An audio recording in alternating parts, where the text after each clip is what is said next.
दरम्यान डोंबिवलीमध्ये भाजपनं एकनाथ शिंदेंना 2 धक्के दिले। शिवसेना युवा नेते अनमोल म्हात्रे आणि रवींद्र चव्हाणांच्या उपस्थितीत भाजपमध्ये प्रवेश केला। तर अनमोल म्हात्रे हे स्थायी समितीचे दिवंगत अध्यक्ष वामन म्हात्रे यांचे चिरंजीव आहेत। ते एकनाथ शिंदेंचे निकटवर्ती मानले जात होते। त्यांच्यासोबत अश्विनी अनमोल म्हात्रे यांनीही भाजपात प्रवेश केला। त्यानंतर शिवसेनेचे माजी नगरसेवक महेश पाटील आणि त्यांची बहीण सुनीता पाटील यांनीही भाजपात प्रवेश केला।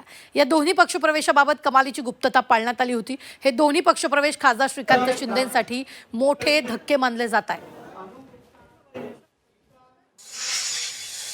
मोक्याचा आरोपी कुणाल पाटील याला क्लीन चिट देण्याचं काम आमच्याच पक्षातल्या लोकांनी केलं। त्याचप्रमाणे माझा मुलगा साईश पाटील आणि मला मारण्याची ज्यांनी कट रचला होता त्यांना अटक करू नका याचा दबाव सुद्धा आमच्याच पक्षातले लोक करत होते।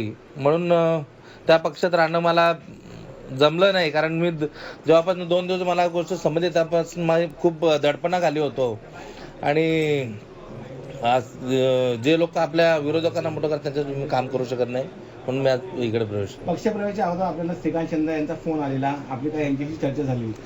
त्यांना ते सांगितलं, साहेब जर असं 2 ठिकाणी तुम्ही करत असेल तर मला जमणार नाही, कारण माझ्या मुलाच्यावरती जर ही गोष्ट आली आणि त्याला जर तुम्ही समर्थन देत असाल तर त्या ठिकाणी मी राहून काय करणार।